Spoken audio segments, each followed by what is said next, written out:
and they don't really like me. Cause I can fuck your bitch and fuck your mom and auntie. Successful yet not celebrated, cherished by non-hip-hop fans but overlooked by rap's hardcore fan base, he finds himself in a spot that may be uncomfortable but is in no way unfamiliar. For decades now, white rappers have Jack Harlow is fucking washed. from the culture and be taken as seriously as I ain't gonna lie. but more often than not, they find themselves frozen in time at the point of their greatest hit. And for the most part, the only way is down. Because when they're not seen as bringing anything new to the culture and are just rehashing the current trendy sound, i.e. Ian, Lil Mabu, etc., ass, all them niggas ass. Yet because they often get more attention than black rappers who are in the same lane and often make more compelling music, it makes people suspicious of them. And if we know one thing about hip-hop fans, it's that they don't like being spoon-fed. Yeet the only hottest one right now. This, in essence, is what separates an Eminem from a G-Eazy, or an LP from a Snow, or perhaps a Mac Miller from a Jack Harlow himself. As in the years that have followed the release of what should have been his breakout album in 2022's Come Home, The Kids Miss You, the charismatic Kentucky rapper has had a strange road to walk. Because on the one hand, he's a perfectly passable rapper, and by all accounts, seems like a good guy. But the problem is that when the industry happened to come across this pale-skinned MC with a radio-friendly approach to songwriting and enough riz to spawn viral content online, they inevitably saw dollar signs. And at this point, he fell into the trap that's all too familiar for white rappers. When Jack was on the come up, he was a rapper who seemed to have organically garnered his audience, as he'd been rapping since he was a kid. As a result, there was no reason for anyone to feel like he was an industry plant or that he was a threat to the status quo of hip-hop. But as the hit singles racked up, this perception began to change.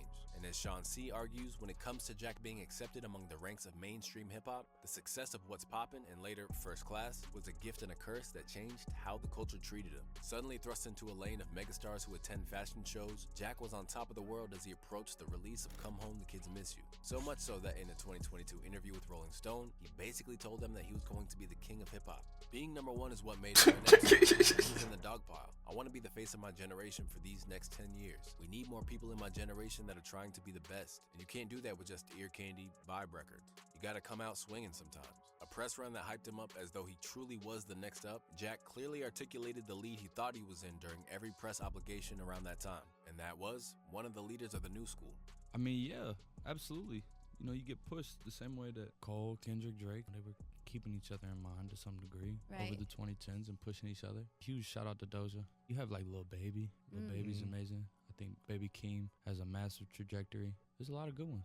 However, what separates Jack Harlow from all the artists he mentioned can't be understated. As with Doja Cat and Baby Keem especially, like them or hate them, they have a distinct sound that is unmistakably them. While they goats though. Home, The Kids Miss You dropped, the sound was so Doja Cat and Baby Keem clears the fuck out of Jack Harlow. They actually like actual artists. A one-trick pony without a discernible trick. The same review would go on to describe him as a competent rapper who doesn't flow intricately or write impressively, and a pop star who struggles to carry a song on his own. Ouch. The album pretty much getting trashed across the board and underperforming commercially in terms of sales, Jack had a project that sold upwards of 100,000 units. But at what cost? Well, for those who never saw the hype or our previous video about Jack Harlow, which you should probably check out before this video, it just cemented their perception of him. Basically, that he wasn't great, nor was he terrible. He was just another white rapper in a sea of white rappers who never truly found a sense of who they are as an artist. I've been felt that way about Jack Harlow. I never seen the hype for Jack Harlow.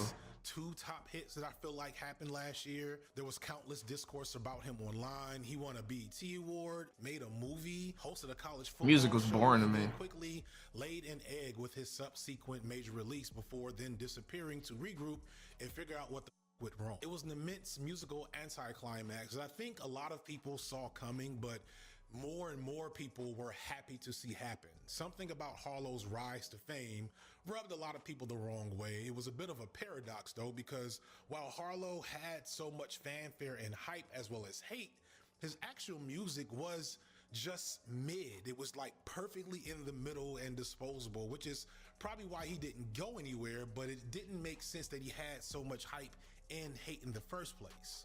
Rejected as the next Drake, Jack tried to reclaim this identity with his next project, Jackman. A grittier, minimal... He really is, like, came off as trying to be the next Drake, and that's probably what his label was trying to push him as. People felt like they knew why he created the album in the first place, and that was the negative... Then he got on a song with Drake, and then Drake washed him on his own fucking song. Go any easier on him. Then this shit started going downhill from there. Mold his records. The internet said he was too cornily commercial, so for the duration of this album, he positions himself as a very serious rapper. Still, although the I didn't like shit on Jack, man. All that shit was boring to me. muddied the waters as to who his audience. None of that shit was impressive. Those who might have loved what was being All sold. that shit, yeah, he was rapping his ass off, but that shit was bullshit. And more than likely, it was viewed the same way by his record label, who didn't put anywhere near the same promotional push behind the project. Yeah, that's why this is weird to me. He just sold way too many records, and they put way too much money in him just now, and he did all right. I know you have to spend money to get a return, and this is silent. This is quiet, so I would be interested to see. This sound like less than 30,000 copies. Just as Joe predicted, the album debuted at number 8 on the charts with just 33,000 sales.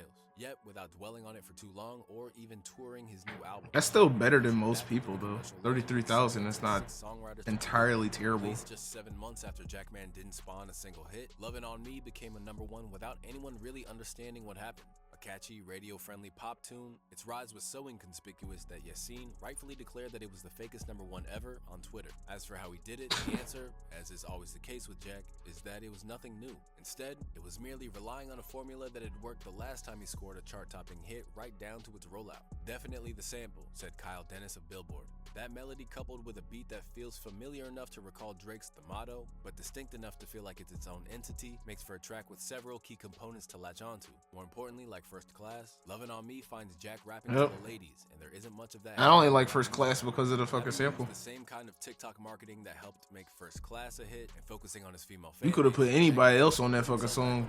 I would have still liked the fucking song, even if it wasn't Jack Harlow's song.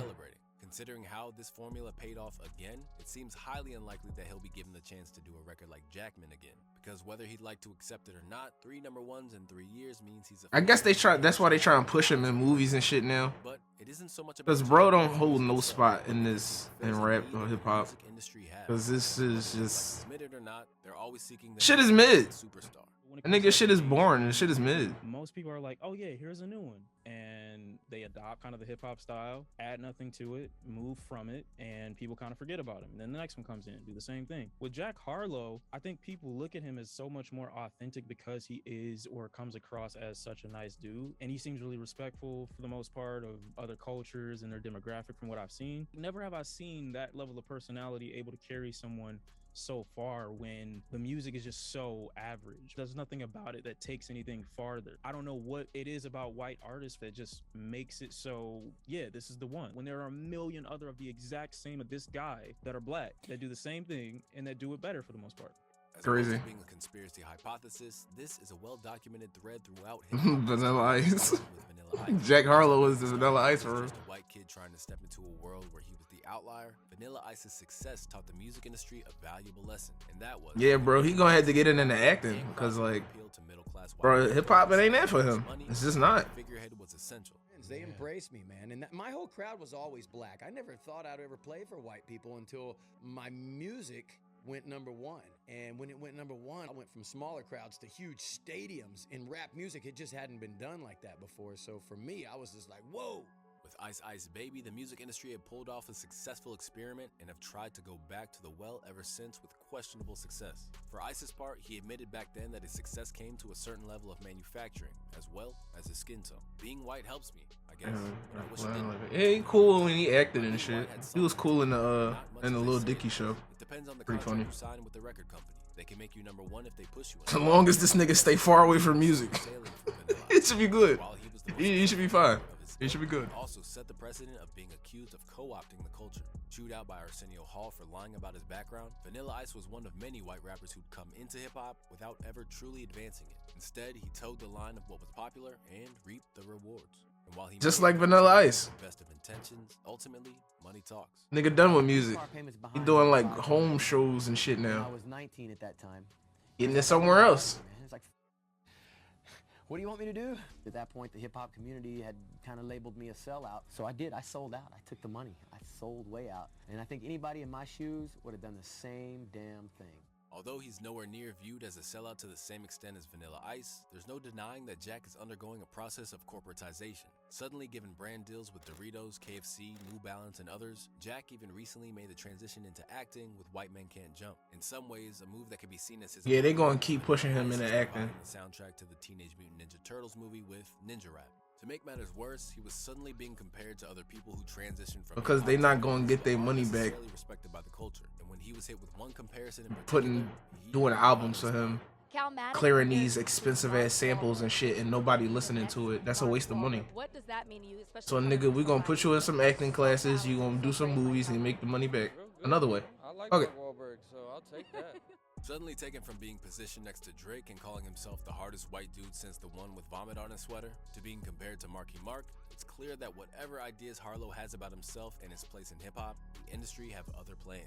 Just look at the rollout for Lovin' On Me, where he previously visited the Breakfast Club and other spots like that. Jack didn't promote the single on the usual hip-hop media cycle. Instead, he appeared on the Call Her Daddy podcast, whose 5 million monthly listeners are predominantly white females. Because at the minute, this is what Jack Harlow is doing. He's taking mainstream hip-hop as it stands and repackaging it to be sold to an audience of women who thirst over him. He's not doing anything new. And that's all he was.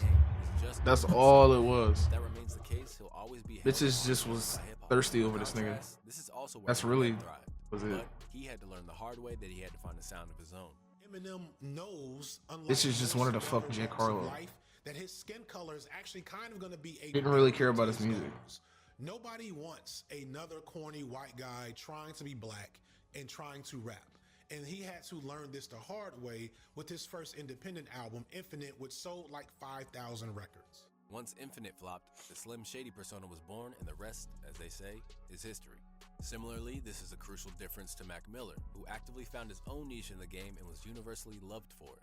Instead of trying to take it and run with it, acting as if you came up with it or this fresh new idea that's just for you only, there's a respectful way to do it. And I think Mac Miller was probably one of the only few to be able to do that, and no one giving for it.